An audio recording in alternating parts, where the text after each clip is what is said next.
Good morning sa inyo mga ka-idol. Ito, kakain na naman tayo ng breakfast. Ibig sabihin, breakfast time na. Ayan. Natapos ka lang mga guys na nagbike. Kaya, nagluto tayo ng para sa ating kalusugan. Ayan, nagprito ako ng sunny side up egg.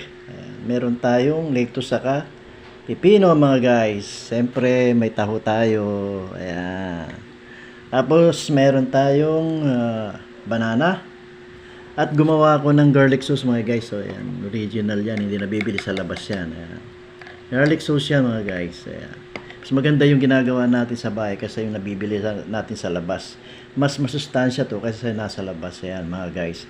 Ayan. Siyempre, hindi mawawala ang ating carrots apple juice. Ayan.